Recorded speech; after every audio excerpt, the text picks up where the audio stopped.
these last, I don't know, 20 hours been like for you? It's been crazy. The whole experience, just the fact that I'm even here right now is still surreal. Hasn't hit me yet. Doesn't feel like it's hit me, but definitely excited to be here. I'm grateful to have my family here, and it's just a wonderful opportunity. Jordan, Josh Tolentino from the Philadelphia Inquirer. Nice to meet you, man. Um, we've heard about your mom being an Eagles fan. What was her reception, her reaction, over the past however many hours? Well, I don't know if you want to ask her personally. She's right there, but I'm sure she's super stoked. She's not gonna, be overly excited. She's gonna keep it cool, and try not to fold. But I'm sure she's super proud and super excited for me, and to be doing it for her favorite team, it makes you want to go even harder. What's the story of how she became an Eagles fan? Huge fan of Donovan McNabb. So they can tell you how long she'll be an Eagles fan because Donovan McNabb been through a minute ago. But yeah, she's been a huge Eagle fan ever since I can remember. Jordan, I know it's kind of a broad question, but when you look back at your time at Georgia, what are some of the biggest lessons you take from that? The people, developing relationships, the locker room, what it takes to be a championship caliber team. It takes a lot of blood, sweat, and tears, and I'm grateful to have that experience at Georgia to learn from, and also carry those memories that I have from Georgia into a place like Philly. Hey, Jordan, when we talked to you yesterday, you talked about how the way you played, the way you were used in school was more kind of, you were selfless and you were doing things for the team, maybe not to getting the stats that you could have otherwise. Did that take some getting used to kind of have that role and give up yourself, sacrifice your own performance to do what the team needed? Not really. I always had that. When I first got to Georgia, my main mission was to get on the field and play, and whatever that took or whatever I had to learn, I was willing to do it. That was one of the things that I learned at Georgia. That's one of the things that we take pride in at Georgia as a defensive line unit, is just being selfless members of the team. And, I always say, two on me, somebody's free. And when you have a mindset and play like that, it's everybody's pulling in the same direction. There's no individuality in the team, and I just don't want to be that individual. I want to be a team player. It sounds like it took you some time to start playing football. What convinced you to finally play? I don't know. I just kind of picked it up, tried it, liked it. It was a challenge. It was one of those sports where I had to learn my way up. First starting out, I was on JV, and now, I'm playing for the Philadelphia Eagles. So it's a crazy experience. It's a journey of a lifetime, and, it took a long time in the making, a lot of dedication. And that was in high school? High school, 10th grade. Have you always been bigger than your peers? I was kind of around the even in the pack until I hit a couple growth spurts, I want to say. But definitely, obviously now I'm above the pack, so not really sure when that happened. Jordan, when you made the move into football, when did it kind of click for you that this might be my future? When did you know? So when I first started playing football in high school, my main mission was to get to college. Then when I got to college, my main mission was to get to the NFL and graduate. But, when the NFL comes knocking, I have a great career at Georgia, and I just wanted to take advantage of this opportunity I had at hand. And it kind of just clicked. And when I hit school, I was like, I could do this as a career.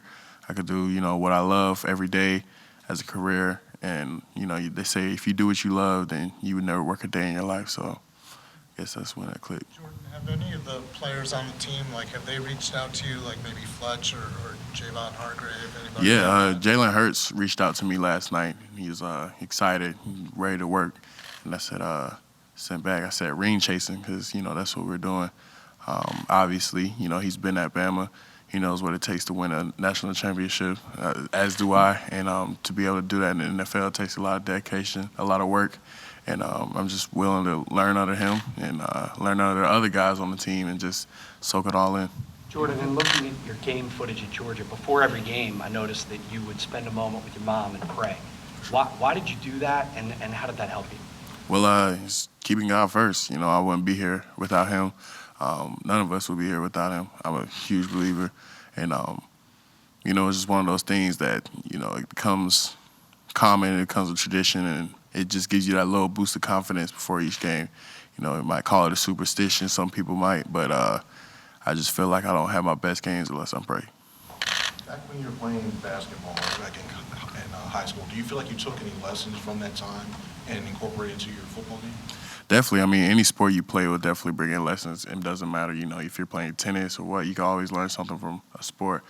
But definitely the experiences, you have a tight-knit team. You can only have but so many people on a basketball team, and it kind of prepares you for the football team. So you know how to work with the small group and know how to work with a large group. But, yeah, I mean, team sports, you always have a lesson to learn. Each year is just different, but it's the same messages, the same tone. You just want to have that chemistry with your teammates. How much fun was it for you to have your big day, first-round pick in the NFL, share it with 4 of your teammates as well? Definitely. I mean, it's an amazing feeling. We've been talking about this day for a long time. We had a goal at Georgia. We wanted to win a national championship and also go to the NFL. So for us 5 and the ones that's going to be called today and tomorrow, it's just a testament of how hard we worked for this moment, and especially last night, those 4 guys that went alongside me, we put a lot of dedication. Those are guys that you talk to almost every day and have that bond with them because, you grinded so hard. You wanted to achieve that common goal, so you always hang around each other because, birds of feather flock together, so. Yesterday you mentioned how the Eagle scheme, there's some similarities between that and the Georgia one. Could you get a little more specific in some of those similarities? Definitely. Well, I think the only thing that's different with the scheme is just the terminology, the words that's being used. So I think that my adjustment would be very smooth, especially in regards to the playbook and just learning. And just whatever I need to do, they could teach me. I want to play between the tackles, so that's what I've been doing at Georgia, is just line up passing straight. People call me a nose guard, but, I really had the same duties as everybody else that played D tackle. What's the story behind DJ Oreo? DJ Oreo, man, I was wanted to be a DJ when I was little, and I used to think that turntables look like little Oreos spinning, and so I was like, well, shoot, DJ Oreo, because, 1s and 2s, but it was a little, when I was way young, like a kid when I came up with that name. How were you as a DJ? Room for improvement, as always. I'm a little bit better now. My turntables are at my friend's house, but, I still get on from time to time. Jordan, do you have an ideal weight that you'd like to play at, what you feel comfortable playing at weight-wise? Definitely 330s. 330s, I believe, is the perfect weight for me. Where are you in that relation now? 45. 345. Yes. Jordan, draft night was bound to be a big night in your life, regardless heading into it. But what was your reaction when you found out that the team had traded up? Yeah, it just tells you how much they really wanted you. And I came here in my top 30 visit. It was my one of 3 teams that I visited, and just the feeling that you know these people, you talk with them, and you have that prior experience with them in person. Just to know that they wanted you as bad and they had big plans for you, they knew that you was going to add value to their team. It makes you feel really special and really wanted. So I always say I wanted to go where I wanted, and I definitely think that Philadelphia is the place to be. Jordan, out of curiosity, why the 3 visits?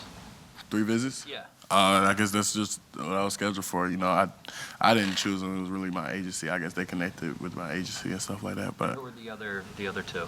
Baltimore, Dallas. So were those the 3 that you thought it was going to go one of those 3 ways, or what are the teams that were hottest? I believe. I think out of those 3, I think that was the highest.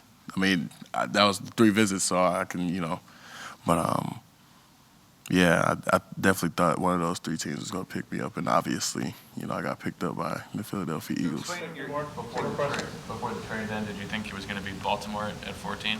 Yeah, I definitely thought that whoever was going to be first was going to pick me up, and it just happened to be you. I'm glad y'all made the jump. Your youth, basketball was a priority. You mentioned DJing. I understand video games were part of that. And I know we were asked earlier about when it clicked for you, but when mentally do you feel like football became something that you were passionate about? Was it being successful on the field? Was it a mentor maybe showing you something? Was there something in particular that all of a sudden made you love the sport? Definitely. Growing up, coming from high school, I went to Mallard Creek, and you have guys like DJ Humphreys. I was just talking to him yesterday. I was like, I remember you came to school and you talked to me and you was telling me about your experiences, your trials and tribulations, and I just was really inspired. I always remember that.